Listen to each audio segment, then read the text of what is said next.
अंतरिक्ष यानी हमारे धरती के वायुमंडल से बाहर और खगोलीय पिंडों के बीच की खाली जगह। हमने ये स्कूल से ही पढ़ा है कि अंतरिक्ष पूरी तरह खाली है, ना पानी, ना हवा, ना ही गुरुत्वाकर्षण बल। आपने साइंस फिक्शन मूवीज में देखा होगा कि किस तरह से अंतरिक्ष में एस्ट्रोनॉट्स तैरने लगते हैं, परंतु सच्चाई ये है कि अंतरिक्ष पूरी तरह खाली नहीं होती। हाँ, बेशक अंतरिक्ष एक हार्ड वैक्यूम वाली जगह है, लेकिन यहाँ भी कुछ मात्रा में पार्टिकल्स मौजूद होते हैं। पार्टिकल्स जैसे कि हाइड्रोजन और हीलियम के plasma, electromagnetic radiations, magnetic fields, neutrinos, धूल और कॉस्मिक रेज। हाँ, अगर आपको नहीं पता इसके बारे में तो आप इस वीडियो को जरूर देखना, लिंक ऊपर आगे बटन पर मिल जाएगा। वैज्ञानिकों ने शुरुआत में आंका था कि चूंकि अंतरिक्ष में कुछ भी नहीं है, अतः यहाँ का कोई तापमान भी नहीं होगा, यानी अंतरिक्ष का तापमान 0 केल्विन यानी एब्सोल्यूट 0 होना चाहिए। परंतु जब 20वीं सदी में हम इसे मापने के काबिल बने, तब हमें यह पता चला कि अंतरिक्ष का तापमान 2.7 केल्विन है, यानी कि अंतरिक्ष पूरी तरह खाली नहीं है और यहाँ भी एनर्जी मौजूद है। एब्सोल्यूट 0 सबसे लोएस्ट पॉसिबल टेम्परेचर है और आज भी हमारे जरिए इतने कम टेम्परेचर को हासिल किया नहीं जा सकता। यहाँ तक कि ब्रह्मांड की ज्ञात सबसे ठंडी जगह बूमरैंग नेबुला का तापमान भी 1 केल्विन है। लेकिन जब से मेरी दिलचस्पी अंतरिक्ष विज्ञान की ओर आकर्षित हुई है, तब से मेरे मन में एक सवाल हमेशा आता है और मेरे ख्याल से आप लोगों के मन में भी ये प्रश्न आता होगा कि अंतरिक्ष और ब्रह्मांड में क्या अंतर है। आखिर हम अंतरिक्ष किसे कहते हैं और ब्रह्मांड क्या होता है? तो आइए आज के इस वीडियो में हम जानेंगे कि अंतरिक्ष और ब्रह्मांड में क्या अंतर है, या कहें तो क्या समानताएं हैं। तो हेलो गाइस, मैं हूं कौशिक और चलिए शुरू करते हैं आज के इस एपिसोड को। 350 ईसा पूर्व ग्रीक फिलोसोफर एरिस्टो ने यह सुझाव दिया, नेचर एवोर्स ए वैक्यूम, यानी प्रकृति वैक्यूम के खिलाफ है। इनका कहने का तात्पर्य था कि प्रकृति में कोई खाली जगह या वॉइड का होना संभव नहीं हो सकता। एरिस्टो के इस सिद्धांत को हॉरर वैक्यूई कहा गया। 17वीं शताब्दी में एक फ्रेंच फिलोसोफर रेने डिस्कार्तेस ने यह तर्क रखा कि अंतरिक्ष जरूर पूरी तरह से भरा हुआ होगा, क्योंकि वैक्यूम हमारे प्रकृति के खिलाफ है और ऐसा होना संभव नहीं है। लेकिन उसी सदी के इटालियन साइंटिस्ट गैलीलियो गैलीलेई ये जानते थे कि हवा का भी मैस होता है और जिसमें मैस हो उसमें गुरुत्वाकर्षण बल होता है। उनके इन्हीं शब्दों से प्रेरित होकर उनके छात्र इवेंगेलिस्ता टोरिसेली ने साल 1643 में एक एपरेटस यानी उपकरण की रचना की, मरकरी बैरोमीटर।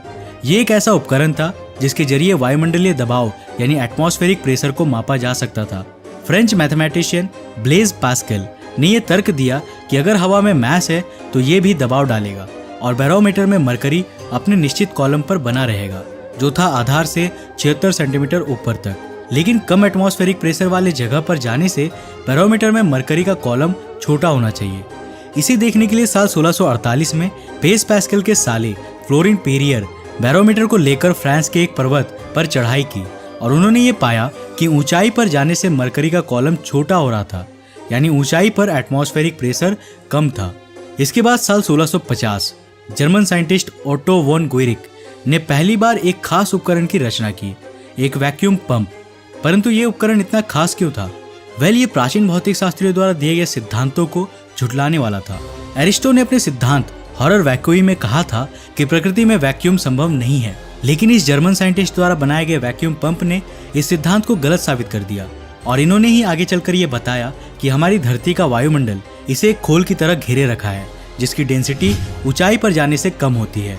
उन्होंने ये भी बताया कि हमारी धरती और चांद के बीच का खाली जगह असल में वैक्यूम है और इस प्रकार हमने ये जाना कि अंतरिक्ष असल में वैक्यूम है, जहाँ कोई वायुमंडल नहीं होता, लेकिन हाँ, वहाँ हल्के मात्रा में पार्टिकल्स मौजूद होते हैं। अंतरिक्ष यानी वो खाली जगह जो खगोलीय पिंडों के बीच होती है और जहाँ कुछ भी नहीं होता है। अब हमने जान लिया कि अंतरिक्ष किसे कहते हैं, लेकिन क्या आप जानते हैं अंतरिक्ष के भी अलग अलग रीजन्स हैं? जी हाँ, अंतरिक्ष को कुछ खास विशेषताओं के आधार पर अलग अलग भागों में बांटा गया है, जिसमें सबसे पहले आता है जियोस्पेस। जियोस्पेस अंतरिक्ष का वह भाग है जिसमें धरती का ऊपरी वायुमंडल और मैग्नेटोस्फीयर आता है। हम जानते हैं कि धरती की सतह से करीब 100 किलोमीटर की ऊंचाई से ही अंतरिक्ष की शुरुआत हो जाती है, लेकिन हमारा वायुमंडल इससे भी आगे तक फैला हुआ है। जियोस्पेस धरती की सबसे नजदीकी स्पेस है। इसके बाद से शुरू होता है सिस ल्यूनार स्पेस, यानी अंतरिक्ष का वह भाग जो धरती के एटमॉस्फेयर से बाहर यानी जियोस्पेस के बाहर से चांद तक फैला हुआ है। इसके बाद आता है इंटरप्लैनेटरी स्पेस। इंटरप्लैनेटरी स्पेस को सोलर विंड्स के जरिए परिभाषित किया जाता है। हमारा सन कंटिन्यूअसली चार्ज्ड आयन पार्टिकल्स को एमिट करता है, जो कि बहुत ही खतरनाक होते हैं, परंतु हमारी धरती का magnetic field in charge particle से हमारी रक्षा करता है। ये सोलर विंड्स कई अरब किलोमीटर तक ट्रैवल करते हैं और हमारे सौरमंडल के चारों ओर एक बबल का निर्माण करते हैं। ये असल में हमारे सूरज का एटमॉस्फेयर है और इसे हम कहते हैं हीलियोस्फीयर। इस हीलियोस्फीयर के छोर यानी बाउंड्री को हीलियोपॉज कहा जाता है। हीलियोपॉज के अंदर मौजूद अंतरिक्ष का सारा हिस्सा कहलाता है इंटरप्लैनेटरी स्पेस। इसके बाद शुरू होता है इंटरस्टेलर स्पेस यानी तारों के बीच की जगह। इंटरस्टेलर स्पेस अंतरिक्ष का वह भाग जो एक गैलेक्सी के अंदर मौजूद तारों के बीच की खाली जगह है, यानी वो खाली जगह जो हमारे सन तथा दूसरे तारों के हीलियोस्फीयर के बाहर है। इंटरस्टेलर स्पेस लगभग पूरी तरह खाली होती है और लगभग पूर्णतः वैक्यूम। इसके बाद आता है इंटरगैलेक्टिक स्पेस। जैसे कि इसके नाम से ही हमें पता चलता है, यह गैलेक्सियों के बीच मौजूद खाली जगह यानी अंतरिक्ष है। तो अब तक आपको अच्छी तरह से समझ में आ गया होगा कि अंतरिक्ष क्या होता है। परंतु आखिर अंतरिक्ष और ब्रह्मांड के बीच क्या अंतर है? वेल, इसका जवाब बहुत ही आसान सा है और शायद अब तक आप में से कई लोगों को इसका जवाब समझ में आ गया होगा। अगर नहीं समझ आया तो कोई बात नहीं, मैं हूं ना।